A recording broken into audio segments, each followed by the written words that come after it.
Halo warga semua, ditangkapnya Kepala Badan Gizi Nasional bersama dengan dua wakilnya terkait dengan dugaan tindak pidana korupsi tata kelola makan bergizi gratis tentu menjadi angin segar bagi masyarakat. Kenapa?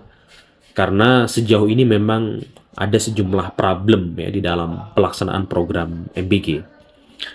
Setelah ketiganya ditangkap oleh Kejaksaan Agung, ketiganya kemudian ditetapkan sebagai tersangka. Menariknya, satu dari tiga tersangka mengajukan justice kolaborator dan tentu siap untuk mengungkap siapa dalang atau siapa aktor di balik dugaan tindak pidana korupsi tersebut. Kita akan mengulas apa itu justice kolaborator. Jadi, berdasarkan sejumlah literatur dan peraturan perundang-undangan, justice kolaborator itu sama dengan saksi pelaku, begitu. Nah, pertanyaannya adalah apa itu saksi pelaku?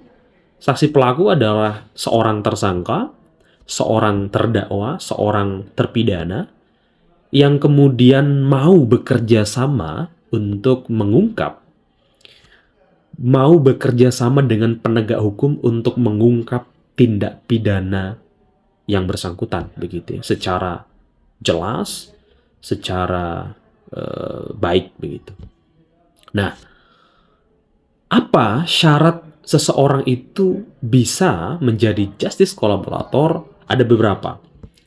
Yang pertama adalah bahwa yang bersangkutan itu melakukan tindak pidana tertentu. Artinya tidak semua tindak pidana itu bisa mengajukan justice collaborator ya. Nah, tindak pidana tertentu ini salah satunya adalah tindak pidana korupsi, tindak pidana narkotika, tindak pidana terorisme, tindak pidana perdagangan orang, dan tindak pidana lain yang terorganisir. Artinya adalah tindak pidana yang tentu tidak hanya dilakukan oleh satu orang gitu ya, lebih dari satu orang. Yang kedua adalah bahwa yang bersangkutan ini merupakan pelaku yang bukan utama atau bukan pelaku utama. Ya, jadi bukan intelektual utamanya lah, kira-kira begitu ya. Yang ketiga, bahwa keterangan yang nanti akan diberikan itu memang keterangan yang sangat penting sekali untuk mengungkap ya tindak pidana yang dilakukan. Kemudian juga selain itu, yang bersangkutan ini mau untuk mengembalikan ya aset atau hal-hal lain yang dihasilkan dari tindak pidana yang dilakukan. Kemudian juga bahwa ada semacam ancaman nyata begitu ya, yang kemudian dirasakan oleh yang bersangkutan. Nah, itu adalah syarat-syarat seseorang itu bisa mengajukan justice collaborator. Nah, pertanyaan berikutnya adalah apa sebenarnya keuntungan yang dapat diberikan atau yang didapatkan seseorang ketika sudah menjadi justice collaborator? Jadi ada dua hal penting sebenarnya berkaitan dengan keuntungan atau hak gitu ya yang bisa didapatkan oleh seorang GC. Yang pertama adalah seorang GC akan mendapatkan perlakuan khusus atau penanganan khusus dalam proses pemeriksaan. Yang kedua adalah adanya penghargaan. Nah, penghargaan ini yang saya kira juga tentu diharapkan seorang justice collaborator begitu ya. Nah, berkaitan dengan penanganan khusus ini, seorang GC itu nanti akan mendapatkan pemisahan tempat penahanan ya.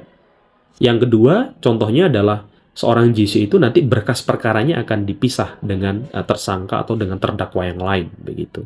Sedangkan penghargaan, seorang GC itu nanti akan diberikan vonis ringan gitu ya, seringan-ringannya dari tuntutan yang disampaikan oleh jaksa penuntut umum. Selain itu juga ketika sudah divonis gitu ya menjalankan hukuman, seorang GC juga akan mendapatkan remisi tambahan, dan ini saya kira juga sangat penting sekali. Nah, pertanyaan berikutnya adalah apa sebenarnya dasar hukum dari justice collaborator? Kita bisa melihat ya di dalam Undang-Undang nomor 13 tahun 2006 yang itu diubah oleh Undang-Undang nomor 31 tahun 2014 tentang perlindungan saksi dan korban. Selain itu juga ada peraturan bersama antara Kapolri, kemudian Kejaksaan Agung, kemudian KPK, Kementerian Hukum dan HAM, dan juga LPSK di tahun 2011 terkait dengan saksi pelaku ini. Dan juga ada surat edaran Mahkamah Agung yang dikeluarkan untuk menangani atau untuk menjadi pedoman di dalam justice collaborator ini nomor 4 tahun 2011. Pertanyaan terakhir adalah bagaimana untuk menjadi justice collaborator gitu ya. Nah, tentu untuk menjadi justice collaborator ya, yang bersangkutan ini bisa mengajukan kepada kepolisian, bisa mengajukan kepada KPK, bisa mengajukan kepada kejaksaan gitu ya, bisa mengajukan kepada hakim, termasuk juga kepada LPSK, sesuai dengan tahapan-tahapan pemeriksaan di dalam upaya penegakan hukum. Itu ulasan singkat mengenai justice collaborator. Silahkan kalau ada hal yang menjadi penting gitu ya, bisa ditulis di komentar. Terima kasih banyak. Mantap.